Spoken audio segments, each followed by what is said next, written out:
csináljanak egy kütyüt, ezt vigyék el a Holdra, az ott tegyen meg 500 métert, küldjön vissza HD minőségi felvételeket, videókat, ezt úgy szoktuk lefordítani, hogy extrém terepi felderítést végezzen a Holdon. És mindezt magánerőből, és oldja meg a műszaki feladatot és a finanszírozást is.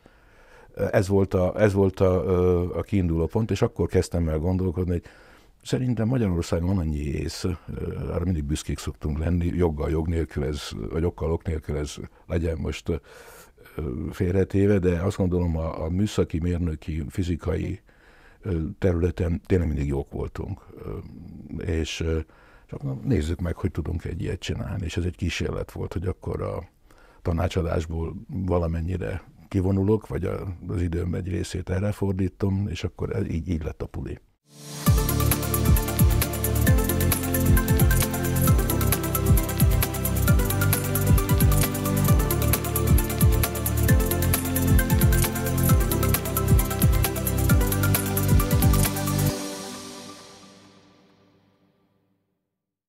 Sziasztok, üdvözlök mindenkit az Oxo Coffee Break legújabb műsorában. Mai nap vendégem Bacher Tibor, a PuliSpace alapítója, fizikus, aki Németországon, Magyarországon és világszerte sok kutatásban részt vett, úgyhogy üdvözöllek a stúdióban, köszönöm, hogy elfogadtad a megkeresésünket, és megtennéd-e, hogy elmesélnéd röviden azt az életutat, ami egy fizikus kutatóból egy üzletember, aki a még formálódó iparágban, az űriparban vetette meg a lábát. Hogyan jutottál el ide? Szervusz, köszönöm szépen a lehetőséget. Igen, ez egy érdekes történet. Talán ott kezdem, hogy azt szoktuk mondani, hogy én az Apollo árvák generációjához tartozom. Ezt nem én találtam ki, ezt így mondják. Ez azt akar, hogy én nem egészen 9 éves voltam, amikor Armstrong és Aldrin leszállt a Holdra, ugye most már nagyon-nagyon régen, több mint fél évszázada, és akkor az a hit volt, hogy a 2000-es évek környékére már Marson leszünk, és Holdon már rég bázisok vannak, stb. Hát ez messze nem valósult meg, és ezért mondjuk azt, hogy a mi generációnk, aki ebben hitt, a nálam egy kicsit idősebbek is, ezek az Apollo árvák, és cserben hagyott titeket az Apollo program egy kicsit. Kicsit ez az egész elhagyott, és talán innen ered az én érdeklődésem a világűr és a fizika iránt.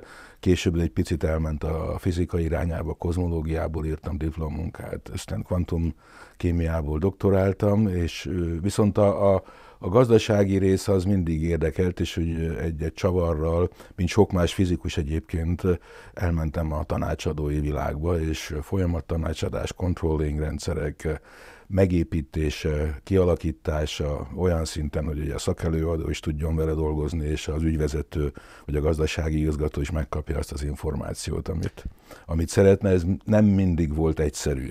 Ez egy nagyon érdekes életút. A fizikusok egy része a pénzügyi szektorban, illetve az üzleti szektorban végzi, és egyszer azt a megfejtést kaptam erre a jelenségre, hogy hát remekül tudnak modellezni, amit mi közgazdászok jóval kevésbé tudunk úgy átlátni, átérezni, és ez egy olyan átjárás a tudomány és az üzlet között, ami egyébként ritka, és rendkívül hasznos. Én nem tudom, hogy a közgazdászok ti hogy tudtok modellezni, szerintem jól, de valóban ez a klasszikus magyarázat, hogy a fizikusok annyiból talán mások, hogy maga a fizika az viszonylag jól leegyszerűsíthető, tehát el tudjuk határolni azokat a dolgokat, amiket nézni szeretnénk. Ennek megfelelően a fizikusnak az alapképességének kell, hogy legyen, hogy tudjon modellezni.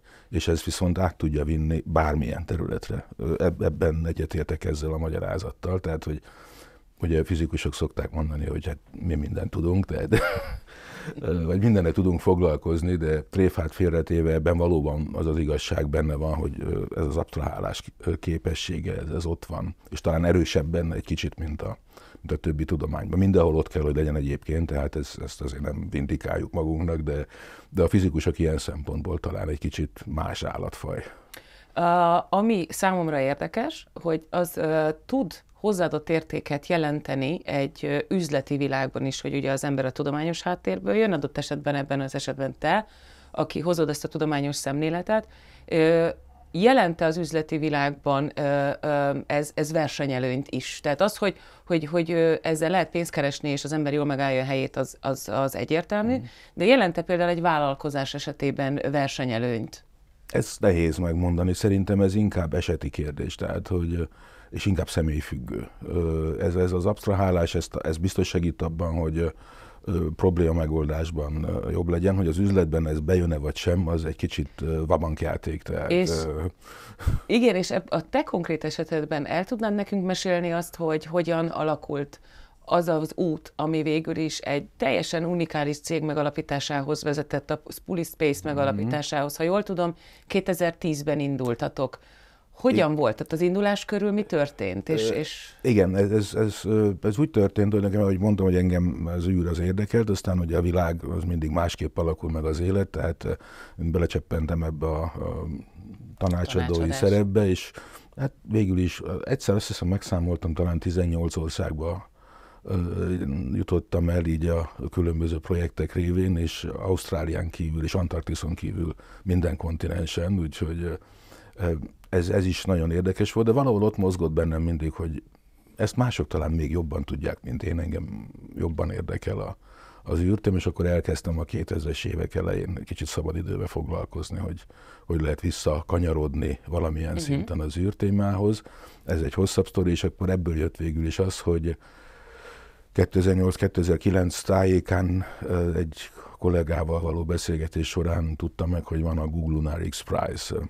Ez egy úgynevezett incentive prize volt, egy ösztönző díj, amit az X-Prize alapítvány írt ki. Azóta már kb. 20 ilyen jellegű versenyt rendeztek, ami egyfajta egyedi módszer a kutatásfejlesztésben, hogy keresnek egy olyan területet, amit nem nagyon mozgatja meg az embereket, mert nincs pénz, vagy nincs rá nem látnak benne lehetőséget. Viszont nagyon fontos lenne, hogy nagyon jó lenne, hogyha azt a problémát megoldanák, és mennek, így lett az X-Prize. És a Google X-Prize pedig az Apollo árvák segítségével, ugye Peter Diamandis, Eric Lindbergh, egyébként a Charles Lindbergh unokája, akik ezeket így mozgatták, és azt mondták, hogy ma menjünk már vissza a Holdra, és akkor próbáljunk egy kicsit életet lehelni ebbe az irányba, és azt mondták, hogy akkor igen, nézzük meg, hogy magánszervezetek állami segítség nélkül 10%-ot engedtek, hogy azt jól lehet kérni állambácsitól, de csináljanak egy kütyüt, ezt vigyék el a Holdra, az ott tegyen meg 500 métert, küldjön vissza HD minőségi felvételeket, videókat, ezt úgy szoktuk lefordítani, hogy extrém terepi felderítést végezzen a Holdon. És mindezt magánerőből, és oldja meg a műszaki feladatot és a finanszírozást is. Ez volt a kiinduló pont, és akkor kezdtem el gondolkodni, hogy szerintem Magyarországon van annyi ész, arra mindig büszkék szoktunk lenni, joggal, jog nélkül vagy okkal, ok nélkül ez legyen most félretéve, de azt gondolom a műszaki, mérnöki, fizikai területen tényleg mindig jók voltunk. És csak nézzük meg, hogy tudunk egy ilyet csinálni, és ez egy kísérlet volt, hogy akkor a tanácsadásból valamennyire kivonulok, vagy az időm egy részét erre fordítom, és akkor így lett a puli. Ez nagyon izgalmasan hangzik, de általában itt szoktunk tovább lépni egy következő lépésre, de engem nagyon érdekelne, hogy hogyan csináltátok meg ezt a konkrét lépést, mert nem egyértelmű, hogy honnan van erre a tőke, és honnan van a csapat, és utána a motiváció egyértelmű, van egy külső és egy belső motiváció, de ha ez hogy áll össze? Mert szerintem a vállalkozások, korai fázisú vállalkozások, vagy akár az egyéni vállalkozásoktól kezdve a középvállalkozásokig mindenki szenved ezen a szakaszon.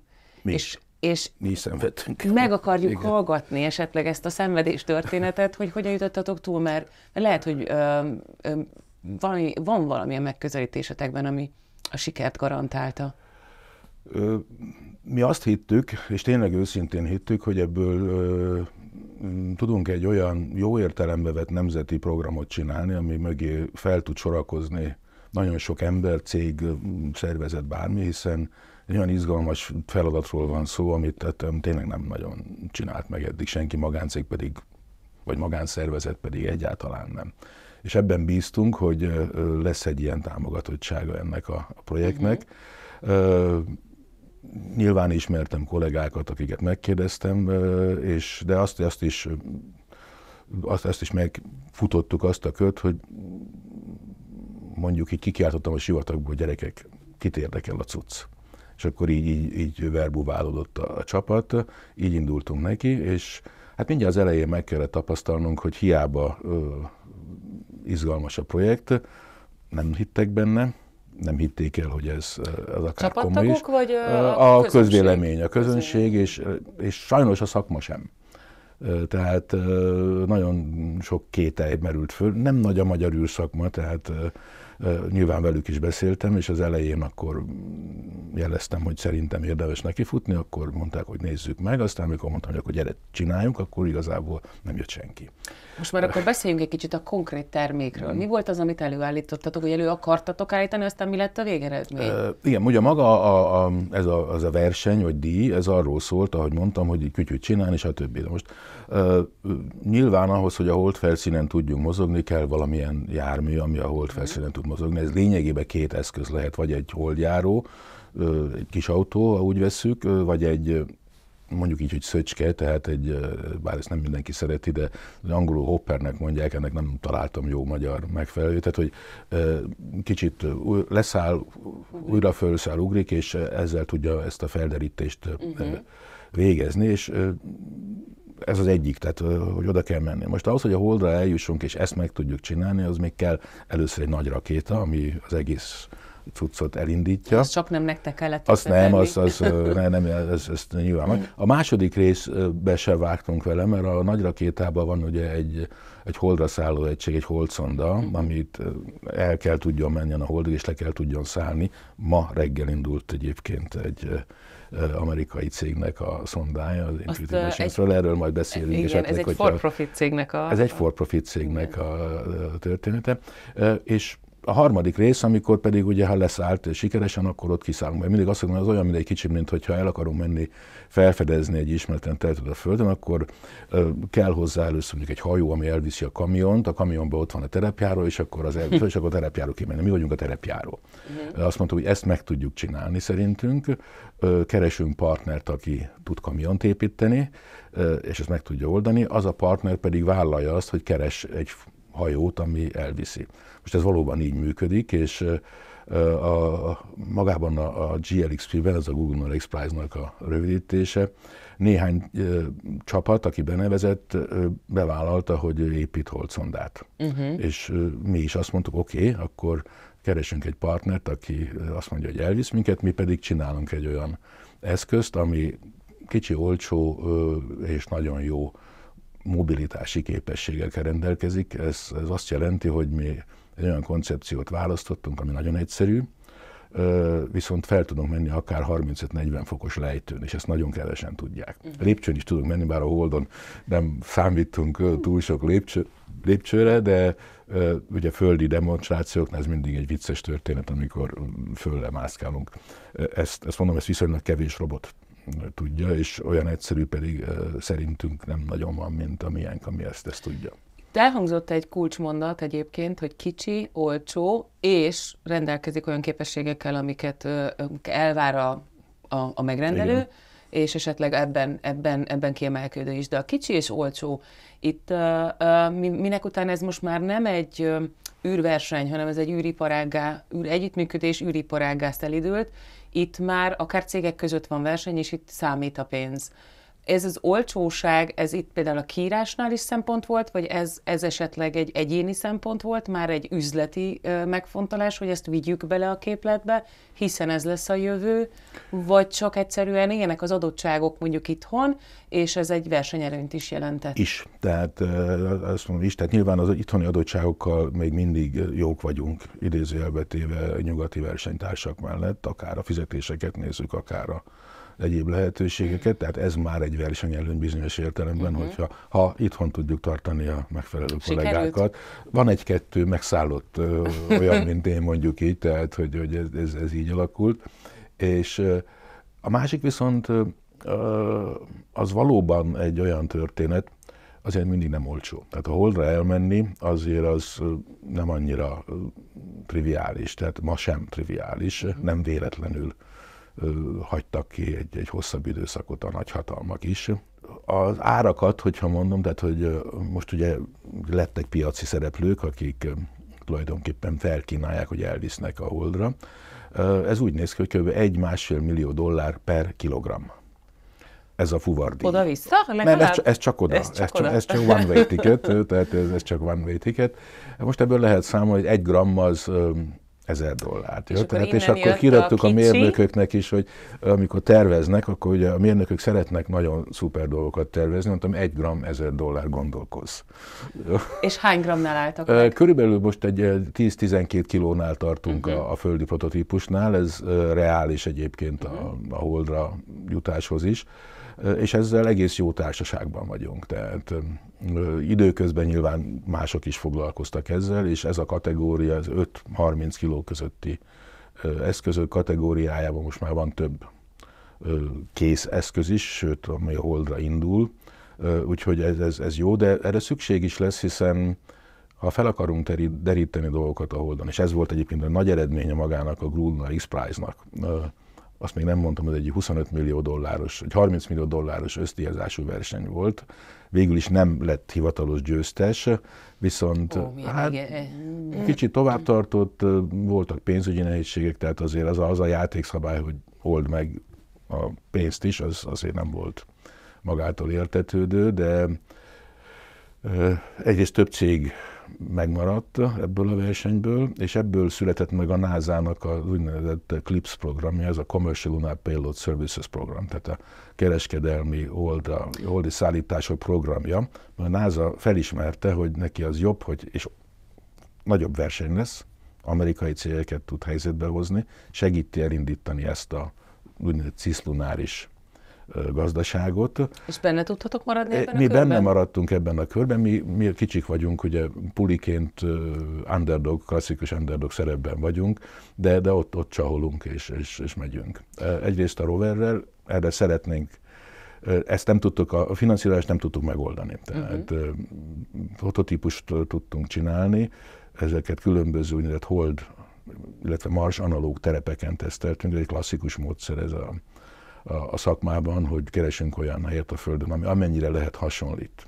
És hol találtak ilyen? Van ilyen, kicsit hasonló van itthon is, a Gánti bánya környékén például, de mi jártunk Szaharában, egy osztrák kollégákkal voltunk Hawaii nagy szigetén, nem strandon, hanem a Mauna Kea vulkán oldalában kb. 2700 méter magasan vannak ilyen terepek, amit a NASA is használ egyébként. Ilyen tesztelésekre, az egy nagyon fiatal vulkanikus terület, nagyon finom vulkáni por van, hasonló a anyagösszetétel, a holdkőzeted, meg az egész. Tehát nagyon izgalmas dolog volt, 8 napot voltunk a kollégával fent, ott már cserepes volt a szánk, fújt minden, de egy nagyon, nagyon klassz élmény volt, és ott a NASA-val is dolgoztunk, mi voltunk az első kvázi ügyfél egy ottani hivatalos szervezethez, amit a PISA-nek hívnak, mindegy, tehát őt csinálnak mindenféle dolgot, és ez nagy, de itt megálltunk bizonyos értelemben, mert több pénz kellett volna ahhoz, hogy ezt tovább vigyük. Na itt jön be a pénzkérdés, tehát hogy most már ezt, ahogy már szerintem a sajtóban a legtöbb emberhez elért, hogy már vannak privát szereplők. Az, hogy Elon Musk vagy Jeff Bezos beszállt ebbe a versenyben, az igazából már sokat elmond, tehát az egész egy for-profit irányba is fordul, és te is említetted, hogy ti a NASA-nak a for-profit oldaláról közelítetek. Ez azt jelenti, hogy a Pulispace-nek tud ebből bevétele is keletkezni, és ebből el tudja tartani az alkalmazottakat, és további fejlesztéseket tud csinálni, de ez kizárólag egy amerikai fókuszú bevételi lehetőség, vagy megjelentek ezek a lehetőségek Európában? Ez a remény, mondjuk így, tehát mondom, de még a finanszírozáshoz visszatérek, tehát hogy mi tettünk bele saját pénzt, és itt a feleségemet akkor még nem volt, de később lett, és őt ha úgy tetszik, sikerült elcsábítani ebben az irányban is, tehát az ő segítségével tudtunk egy olyan pénzügyi hátteret teremteni, hogy éljen. maga a cég, és ezt a Zsuzsinak nem tudom eléggé megköszönni. Őt egyébként nem érdekelt az egész téma, tehát ez tényleg egy magánügy volt ilyen értelemben. De most már tavaly voltunk a Smithsonian Múzeumban, Washingtonban, és ott mesélte nekem, hogy ott volt a megvilágosodás, amikor látta a Wright testvéreket, akik ugye a repülést indították el, hogy akkor esett le neki úgy igazából, hogy mi ugyanezt csináljuk egy picit a holdi témában. Ott egy NASA szoba is, ha jól emlékszem, van rengeteg, sok minden van, igen, és az nagyon élvezte, és egyébként fantasztikusan jól megcsinált múzeum, meg voltunk nyilván a Kennedy Space Centerben, és ott a régi rakéták mellett. Egy kis inspiráció az asszonynak, hogyha... Ne, és most már tényleg így van, de mondom, ezt nem lehet eléggé megköszönni a Zsuzsinak, és sokszor volt az, amikor be akartuk dobni a törők között, mert tényleg azt mondtuk, hogy most halunk meg, akkor mondta, ha már idáig eljöttetek, akkor már valahogy... És ezek befektetői segítségek, igen. Angyaltőke? Egy angyal befektetőt sikerült szereznünk 2 évvel ezelőtt, tehát ez itthon nagyon nehéz, tehát mondom, egyrészt nem hitték el. Még most sem hiszik el. Amerikában se könnyű egyébként, de ott, ahogy mondtad, Bezos, Musk azért kicsit más példát mutat. Tehát ugye a Holdra ők is beszálltak, de ők a nagy pénzt először nem ezen a területen csinálták meg az űrszakmában, a Musk nyilván a SpaceX-el, meg a Starlink-el megy, tehát ott is van egyfajta boom a úgynevezett orbitális gazdaságban, ez magyarul mindig olyan vicces, de még nem találtam jobb szót ez orbital economy-ra, tehát... Igen, szerintem egyébként, amit Jeff Bezos elkezdett csinálni, az talán még a ti szempontotokból amúgy izgalmasabb. Aki nem feltétlenül tudja, ez az unmanned spacecraft, az ember nélküli űrutazás lehetősége, ami gyakorlatilag egy teherszállításról van szó. Itt ennek ha én jól tudom, ők terveznek már a Blue Origin-nel egy orbitális pályát maga fölmenni a nemzetközi űrállomásra, és ember nélkül felvinni terhet. Így van, ez dolgoznak. A Musk is csinálja. Ez nektek amúgy alapvetően a profilba vág, van-e kapcsolatotok? Hogyan lesz egyébként Magyarországról egy alapítónak kapcsolata Elon Musk-kal, vagy Jeff Bezosszal, vagy a NASA-val? Hát vele még nincsen, de ha valakinek megvan a telefonszáma, akkor nagyon örülök, hogyha megmondja. Azért őket nehéz elérni, meg kicsit másképp működnek, de azt gondolom, hogy itt a holdi témában azért ismernek bennünket. Tehát ez nyilván maga, ez a Google X-Prize segített ehhez, nagy lökést adott, mert azért az bizonyos szinten, még ha itthon nem is annyira, de Európában is kevésbé, de Amerikában azért egy elég jó ismert történet lett, és nyilván járunk konferenciákra, különböző helyekre. A NASA-nak van most már azt hiszem 3 éve egy munkacsoportot megbízott a Johns Hopkins Egyetemen, hogy fogják össze az összes holddal kapcsolatos kutatási, fejlesztési lehetőséget, és mi is benne vagyunk ebben. Tehát ez nem csak amerikai szervezeteknek van nyitott, ők is keresik az együttműködést, tehát minket azért már így ismernek ezen a területen, és itt volt még egy másik szerencsés csillagzat, mondjuk így, hogy 2020-ban pont a Covid kitörés környékén bukkantunk rá egy nyílt pályázati lehetőségre, amit NASA-nak is egy kísérlete volt. Mivel kísérletezni? Van egy platform, a Hero X-nek nevezett platform, amit részben az X-Prize alapítvány, akik a versenyeket is szervezik, és a NASA közösen üzemeltet, ahol bedobnak ötleteket, és a népet kérdezik meg, hogy van-e ötletetek. Általában amerikaiaknak szól, tehát nem mindegyik nyitott, de vannak nyitott versenyek is, vagy nyitott lehetőségek is, pályázati lehetőségek, és itt azt dobták be, hogy hát megyünk vissza a Holdra, mert ugye különböző kisebb kanyarok után most már azért egy jó pár éve egységes az álláspont az amerikai közvéleményben is, és meg ott is ugye vannak azért a pártharcok, tehát a két nagy között, hogy akkor elnökváltáskor változik a NASA iránya, és ez is benne szokott lenni a pakliba, de most tényleg már jó ideje megvan, oké, vissza kell menni a Holdra, és meg kell csinálni, és nem csak az emberes részét, hanem bázist kell létrehozni, és emögött egyébként konkrétan gazdasági érdekek is vannak, tehát ez a Szeretnénk ott valamit űrbányászat lenne, igen. Elhozni, és erről tudsz nekünk mesélni egy kicsit, mert engem ez nagyon érdekel, ez egy nagyon mi az, ami ott van, ami nincs, vagy több, vagy könnyebb, mert azért drága a szállítás. A szállítás drága, igen, tehát, de itt pont ebbe akarunk belemenni. Még visszatérek röviden, hogy bukkantunk be, és a NASA azt mondta, hogy akkor oké, ha ott vagyunk a Holdon, azt mondtam előbb, hogy mennyi most kb. A kiló ár, tehát van értelme azért valamilyen szinten kicsinyíteni a dolgokat, és azt mondták, hogy oké, szeretnénk monitorozni a holdi környezetet, meg olyan eszközöket találni, amikkel tudunk erőforrások után kutatni.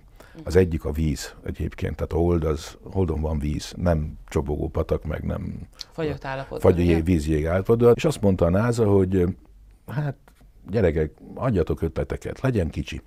10x10x5 centi maximum, ez úgynevezett fél CubeSat, a CubeSat ezek a kis kocka műholdak, tehát legyen egy fél CubeSat méretű, ne legyen nehezebb, mint 400 g, az nem nagyon kevés, és ne kérjen sok kenyeret, magyarul 4 wattnál többet ne kérjen, villanyt sem. Ez gyakorlatilag egy ilyen felderítő eszköz. Ez egy mérőeszköz, tehát, hogy mit tudunk ilyet csinálni, és bele tudunk zsúfolni valami értelmeset egy ekkora részbe. És ez egy nemzetközi szinten kidobták így. És elindultatok és akkor Lucsányi Dávid kollégánk, aki egyébként magfizikus, illetve a napi munkája az a CERN-ben van, tehát a kutató munka mellett, őneki volt már azt hiszem akkor 2 éve egy ötlete, amit a fiókba tartottunk, mert nem volt rá időnk, energiánk, hogy foglalkozunk, hogy tudunk neutronokat detektálni sima CMOS szenzorokkal. A CMOS szenzorok... Ez most lehet, hogy egyébként egy kicsit bonyolult. Nem olyan bonyolult. A cél, mondom, a CMOS szenzor, csak annyit akarom, hogy azok a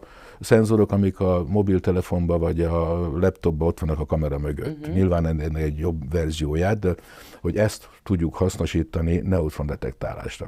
Mi köze a neutronnak a vízhez? Holdhoz. Meg a Holdhoz, igen.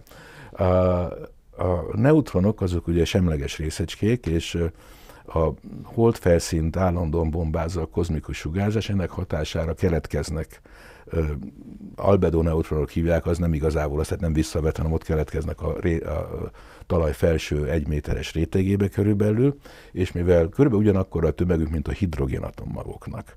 Ezért azt mindenki látta fizikában, vagy a tikitakira talán még emlékeznek néhányan, tehát hogyha hasonló tömegű testek ütköznek, akkor az egyik adott esetben le tud lassulni. Na most, ha sok hidrogénatom van a talajban, akkor a neutronok egy része lelassul. Ezt tudjuk, lehet mérni, és ebből lehet következtetni arról, hogy mennyi hidrogén, illetve hát vízjég van, ezt úgy hívják, hogy vízekvivalens hidrogéntartalom, és ez egy klasszikus módszer, tehát ezt nem mi találtuk ki, viszont ilyen kicsi neutron spektrométert, mint mi, nem tudott csinálni eddig senki.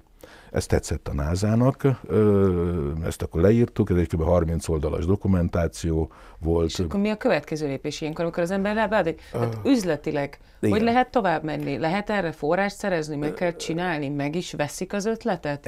Ez volt, a NASA-nál az volt ennél a verseny, azt mondtak, hogy bejött mindenféle, azt hiszem 129 ötletet kaptak 32 országból, tehát nagyon bejött nekik a dolog, és akkor összesen talán 14-et díjaztak különböző szinten. Első díj, második díj, buksisimogatás, tehát a honorary mention, ahogy az angol szépen mondja. Tudtak még, ahogy a csúnya magyar mondaná. Igen, viszont mi elhoztuk az első díjat a holdi erőforrások kategóriájában, a Puli Lunar Water Snooperrel, ugye a holdi víz szimatolóval, ha már kutya, akkor meg vizet keres, akkor szimatoljon. És a NASA azt mondta, hogy felajánlotta ennek a 14 szervezetnek, hogy ha meg tudtok győzni bennünket, hogy 1 év alatt meg tudjátok csinálni úgy, hogy azt el lehessen küldeni a Holdra, akkor adunk nektek $225 000. Ami nem olyan nagy pénz a szakmába, de nekünk ez a vagyon volt, meg az első díjat kaptunk. Sikerült meggyőzni őket? Sikerült. Na, gratulálok. Meggyőztük őket, és még 3 másik társaságnak is sikerült meggyőzni a NASA-nak. Ebből a 4-ből 3 társaság 1 éven belül leszállította a saját műszerét. Mi is leszállítottuk, ez egy nagy futás volt egyébként, tehát ez 1 év alatt megcsinálni papírról fizikailag egy működő tesztelt eszközt, ami űrképes. És kiment? kint van? Ez kint van, kivittük. Itt szeretném a partnereinknek megköszönni, mert ezt egyedül nem tudtuk volna megcsinálni. És kint van az űrben is, vagy csak Amerikában jár az eszköz? Még Amerikában jár az eszköz. Tehát ezt megcsináltuk, és még kicsit kisebb is lett, tehát 10x10x3,4 cm-re nyomtuk össze.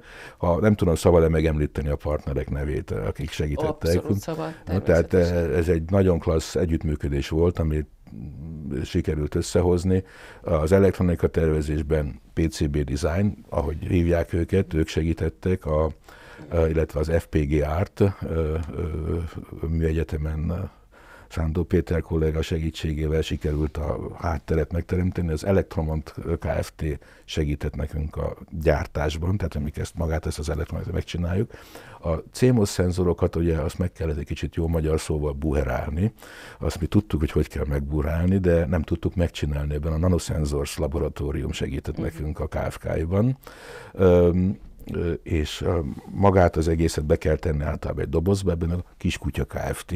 Tényleg így hívják őket. Ők egyébként az autóiparban, egy kis családi vállalkozás a Bakony szélén, tehát ők az autóiparban. Tehát ez a társaság volt az, aki segített nekünk összerakni az egészet, és le is szállítottuk 3 működő eszközt a Jet Propulsion Laboratory-ba, Pasadena-ba. Tehát, hogyha jól értem, akkor itt az a modell működik számotokra, hogy van egy piacuraló NASA, igen, ami még kezdetleges piac, de azért hívjuk már piacnak, és rendszeresen kiírnak versenyeket, és azon el tudtok indulni, és ha ténylegesen minőségben a legjobbak tudtok lenni, vagy a legötletesebbek, a legkisebbek, legolcsóbbak, már piaci szempontokat is figyelembe véve, akkor labdába tudtok rogni ezen a nemzetközi szinten. Hát ez egyfajta elég speciális startup működés, hogyha úgy mondhatjuk, de ezen az úgy tűnik, hogy ebben az iparágban csak ez működik. Ez most itt így működik. A világűrben nem, tehát azért tehát a földkörüli pályán az már tényleg, hogy mondjuk rendes üzleti modell, de a Hold az annyira új még, hogy itt szükség van az állam, ilyen értelemben az állam szerepvállalására, mint megbízóra. Itt a NASA az élenjáró, de beléptek mások is, tehát ugye, és itt jön egy picit az a rész, amit mondanak, hogy űrverseny. Kína nagyon erősen nyomul, és nagyon jól dolgoznak a kínai kollégák. Most ezt mindenki tudja, hogy a Kína-Amerika nem annyira szereti egymást, és ezen a területen is vannak problémák, sőt van, amikor a NASA főnöke azt mondta, hogy vigyázzunk, mert ha a kínaiak előbb érnek oda a Holdra, akkor azt mondják, hogy ez a miénk, aztán közöttök nincs hozzá. Tehát, egy kicsit visszajön a hidegháborús kicsit visszajön. Ez az iparágban is érezhető? A kínaiak ezt tagadják, tehát hogy ők szeretnék menni, de azért ezt azért mindenki óvatos, és itt van, amit kérdezte az előbb, miért? Azon kívül, hogy ez egy műszaki, technológiai fejlettségnek a demonstráció, ebben az értelemben hasonló a 60-as évek űrversenyéhez, ugye Szovjetunió, Egyesült Államok között. Itt most túllépünk, és egy kicsit kimegyünk ugye mélyebben a naprendszerbe, de itt emögött ott vannak bizonyos ezek az űrbéli erőforrások, amik mindenfélék tudnak lenni. Tehát én azt szoktam mondani, ha meggondoljuk azt, hogy a Föld, mint erőforrás, az egy darab bolygó. A naprendszer ennél sokkal nagyobb. Tehát, hogyha ezeket tudnánk felismerni, felderíteni, felhasználni, akkor a Földhöz képest végtelen mennyiségű erőforrásunk van. A Hold a legközelebb van hozzánk, ezért magától, vagy természetes, hogy ott próbáljuk megnézni, hogy ez hogy néz ki, és használjuk ugródeszkának is. Tudunk olyanról, ami már a Holdon egy olyan bányászható elem, amire nekünk szükségünk van, és tudunk is róla, hogy szükségünk van. Tehát nem egy új, amit majd... Vannak ilyenek, ezen megy a vita, hogy a Hold erre a legjobb, vagy nem jobb. Arra biztos, hogy a legjobb, hogy kipróbálni ezeket a technológiákat. Pont amiatt, mert naprendszer méretben mérve a hátsó udvar, tehát nagyon közel van hozzánk, és ha ott meg tudjuk ezeket csinálni, ezeket a dolgokat, és bázisként tudjuk használni, akkor az már nagyon nagy erőlépés. Viszont konkrétan pont az egyik ilyen lehetőség, ez a vízjég. Ugye, ha embert is akarunk küldeni, akkor nyilván neki szüksége van vízre, levegőre. És ugye, ha ezt nem kell magával vinni, hanem ott helybe tudjuk gyártani, ez már hasznos. De talán még emlékeznek a hallgatók is, vagy nézők is, fizika órán általános iskolában szétbontottuk a vizet elektrolízissel, hidrogénre és oxigénre. Utána pedig bedurrantottuk a hidrogént, a durranógázként. Ezt úgy hívják, hogy rakétaüzemanyag. És nagyon sok olyan rendszer van, ami folyékony hidrogénnel és folyékony oxigénnel működik. Na most, hogyha helyben tudunk tankolni, és nem kell vinni magunkkal, akkor el lehet képzelni, hogy mi történik. Jó? Én azt szoktam mondani, ha most úgy néz ki, hogy ha elmegyünk a Holdra és vissza is akarunk jönni, akkor mindent vinnünk kell, az összes üzemanyagot is, a visszaúthoz is. Mondjuk, ha föl akarunk menni a Mount Everestre, vagy el akarunk menni a déli sarkra, és nincsenek előre elkészített táborok, ahol lepakolunk mindent, hanem mindent vinnünk kell a kezdetektől a visszaúthoz, akkor soha nem jutottunk volna el se a Mount Everestre, se a déli sarkra. Ezt nagy összegben merem fogadni. A Holdon most így vagyunk, tehát ha már tudunk ott üzemanyagot gyártani. Egy alaptábort létrehozunk a igen, Holdon, és akkor már tudunk tovább menni a tudunk tovább menni a csúcstámadásra is, és sőt, tudunk nagyon sok minden mást is csinálni, tovább indulni a Mars felé, de üzleti lehetőség is van benne konkrétan, ha ez működik, hiszen nagyon sok műhold élettartama azon múlik, hogy mennyi üzemanyagot tud magáról vinni. Ugye állandóan szükség van pályakorrekciókra. Most ha az üzemanyag elfogyott, nem tudja, akkor így jártunk. Lesz belőle. Hát, vannak ilyen temetőpályák, tehát hogy akkor oda rakják, hogy ott békésen csöndbe el van pár száz évig. Igen. Viszont ha után tudunk tölteni, tehát jön egy lajtos kocsi és megtölti, akkor esetleg még 5 évet vagy 10 évet tud működni, vagy nem is kell neki már az elején annyit vinni, tehát sokkal több hasznos terhet tud vinni, nem fölöslegesen viszi magával az üzemanyagot. Ezeket megint in-space refuelingnek hívják, tehát utántankolás a világ, ezeket már tesztelik most a föld körül keringő műholdaknál. Most, hogyha a Holdról hozzuk az üzemanyagot, akkor ez még jobb lehet, ha megfelelő módon tudunk ott gyártani, mert sokkal egyszerűbb a Holdról jönni, kevesebb energia szükséges hozzá, tehát ez önmagában egy nagyon jó lehetőség. Ezért a víz ez az egyik rész. A másik, amin dolgoznak sokan, az a kőből oxigént fakasztani. Kőből oxigént fakasztani, és ez egy jelenleg egy tudományos kutatási téma. Igen, de ezt én mondom ilyen, hogy mondjam, pongyolán. Az űrszakmában mi is beszéltünk, annak is már 3 vagy 4 éve az egyik legnagyobb bányatársasággal, ausztrál központ, ausztrál-angol társasággal, akkor még nem tudtuk felcsigázni az érdeklődésüket. Most viszont már Ausztrália is belépett ebbe a körbe, hogy Holdra küldenek, egy Hold programjuk van, és láss csodát, az ausztrál bányászok is ott vannak, kanadaiak nyomolnak nagyon, tehát nekik is olyan nagy tapasztalatuk van a különböző részekben. Mi pedig ott vagyunk ebben a bizniszben, 2 helyen tudunk belépni, és itt próbálunk ezen dolgozni. Mi, mint Magyarország, vagy mi, mint Európa? Mert én itt kicsit az Európának a helyét próbálnám firtatni. Igen, Európa alszik. Igen, nem biztos, hogy mi mindig ott voltunk, és nem látom, hogy itt... Európa alszik egy kicsit, ugye Európa annyiban más, hogy van az Európai űrügynökség. Igen, az ESA 22 tagországa, stb. És ott nyilván nehezebb egy koherens programot kialakítani. Ugye 3 évente összejönnek a miniszterek, rábólintanak valamire, sok területen dolgoznak, és ennek ellenére a NASA büdzséje kb. 3-szor akkora, mint az ESA büdzséje. Most ezen belül kell valahogy mozogni. Aztán vannak a nemzeti programok, meg van az Európai Uniónak is programja, tehát itt van egy ilyen kis katyvasz, mondjuk így. És viszont az ESA most kezdett el erőteljesebben foglalkozni a Holddal, illetve az üzleti részével. Tehát próbálják kicsit mozgatni az üzleti fejlesztéseket is. Labdába rúg? Az ESA? Fog talán. Most Európa labdába rúg? Labdát tud, tehát nagyon sok minden jó dolgot csinált Európa. Tehát például az Artemis program, ugye ez az amerikai Hold program, is benne van, tehát a különböző és nem kis jelentőségű dolgokkal. A nagy űrhajót, az Orion űrhajót, amivel a Holdhoz mennek majd az űrhajósok, annak a szolgáltató modulját, ez a service modul, tehát ami biztosítja az energiaellátást, a levegőt, tehát az űrhajósok életfeltételét az Európai Ügynökség szállítja. Tehát azért és ez európai cégek ez európai cégek fejlesztéséből igen, alakult ki. Így van, tehát vannak azért dolgok, meg vannak jó dolgok is, de nyilván a NASA itt nagyon elől van. Viszont beléptek a japánok, India, ahogy mondtam, Ausztrália, Kanada, tehát egyre több szereplős ez a rész is. Magyarország egy picit ott van leginkább az ÉZÁN keresztül, tehát van egy-két programja, benne vannak magyar cégek is, például a sugárzásmérésben, ebben a KFK-ban volt korábban nagyon sok, ezt még a Farkas Bertalan idejéből ered, ő vitte fel először a Pille nevű műszert, erre talán hallottak többen is. Az volt az első olyan műszer, amit ki lehetett rögtön olvasni, tehát nem kellett visszahozni a földre, és aztán laborba elemezni, hogy mennyi sugárzást kapott a... Mi lett ennek a sorsa? Mi ezeknek az egyedi megoldásoknak a sorsa? A Pille rendszeresen beveti, nyilván nem az a vázóta, sok továbbfejlesztésen abszolút, esett. de hogy ez üzleti vállalkozásként is működik, vagy ez most fejlesztésként most már igen.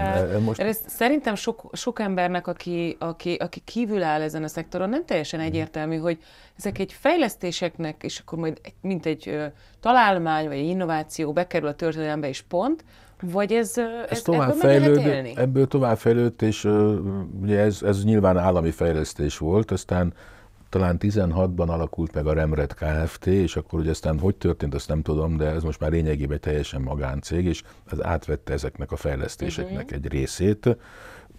Valahogy nyilván ezt dokumentálták, hogy ez vagy hogy nézett ki, és ott vannak helyileg is a KFK-ban, tehát ez egy nagyon gyorsan fejlődő cég, most már talán 80 ember van benne. És ez is itt van Magyarországon? Ez itt van Magyarországon, megy bele tőke, az egyik legnagyobb, sok még nincsen itthon, meg mondom nehéz, tehát kell tudni, hogy honnan lehet pénzt szerezni hozzá, mondjuk így. A Hold, ez ilyen szempontból nehéz, mondom, még Amerikában sem könnyű, de mi most abban bízunk, hogy most tényleg eljött az idő, amikor beindulnak az expedíciók. Ugye az elmúlt években már az első magáncégek is megpróbálkoztak vele, pont a Google X-Prize kifutó cég, vagy az onnan jövő cégek. Az első az 2019-ben volt a Space IL, ez egy nem cég, hanem egy non-profit szervezet Izraelben, a Bereshit szondájukkal Izrael, szerintem 7. országként tudott hold körüli pályára állni, aztán az utolsó kilométereken volt gond, és akkor, ahogy mondták, nem a cél? Bebizonyítani, hogy meg tudják csinálni. Tehát ez pont, és ez egy évvel a hivatalos, a Google X-Prize hivatalos zárása után volt, és egy részt volt, tehát megmutatta, hogy valóban meg tudja csinálni egy magán szervezet, kb. $100 millió költségvetés volt. Állami költségvetéssel Nem, ez nem állami volt. Ez ott abszolút az izraeli technológiai ipar finanszírozásában? Volt két nagy donorjuk, tehát két magánember, van lehetőségük, ők az egyik azt hiszem a 40 millió körül adott be zsebéből, hát ő mondta, hogy nem ő akar a leggazdagabb halott lenni a temetőbe, tehát most is továbbra is szponzorál különböző dolgokat az illető, és az izraeli ürügynökség is beszállt a lehetséges 10%-kal, de ők tovább dolgoznak ezen a területen szintén. Japán cég, őnekik is időközben lett több szerződésük a japán ürügynökséggel, de ők össze tudtak rakni több $100 millió magánbefektetést, vagy nagy bankok, tehát a japán autóipar is beszállt, ők tavaly futottak neki, és ők is az utolsó kilométereken rontották el, és ők is becsapódtak, de már készül a második expedíciójuk. Szóval van legalább 10 ország, akik mennek, keresgél ott fönt az űrben, megkeresi a kis helyét, és... Amerikában, ahogy mondtam, ugye a GLX-ből nőtt ki ez a CLIPS program, 14 akkreditált cég van, akikkel a NASA tud szerződni. Tehát NASA azt mondja, hogy én összerakok magamnak egy technológiai csomagot, ez lehet tudományos kísérlet, technikai, műszaki demonstráció, és keresek hozzá egy fuvarost, szolgáltatót. És azok meg már vannak a piacon. Azok vannak a piacon. Ez egy piac, és nem egy ez már egy piac, és ezek úgy működnek, és ezért is fontos, hogy azt mondani, hogy ez egy Commercial Lunar Payload Services. Tehát a NASA idézőjelben csak egy megrendelő. ő a fő megrendelő. Ez nagyon izgalmas változás az Apollo korszak óta. Ő indítja el, és azt mondja, hogy mind a charter, tehát megvan a nagy charter megrendelő, de még van hely. És a szolgáltató pedig megpróbálja eladni a maradék helyet, hogy neki jobb legyen. És pontosan ez történik. Az első kísérlet az januárban volt, az Astrobotic nevű pittsburghi cég, nekünk ott volt rajta a kis emlékplakettünk, ez sajnos ez benne van a pakliban, egy műszaki hiba fellépett a Peregrine nevű oldalszálló egységen, és üzemanyag szivárgás miatt nem tudtak nekifutni a holdalszállásnak, és a megoldás az volt, hogy visszatért a Föld légkörébe, és szép tűzhalált halt. Tehát, a rover? A rover nem, nekünk csak egy kis emlékplakettünk volt rajta, de a kollégák nagyon sok tapasztalatot szereztek a irányítással, a NASA műszereket is mind beízították, tehát működött. Nyilván ez egy veszteség, de ezt tudja a NASA is, hogy ez benne van a pakliba. És ma reggel indult a második ilyen úgynevezett CLIPS küldetés, ez az Intuitive Machines nevű cég, ez egy houstoni cég.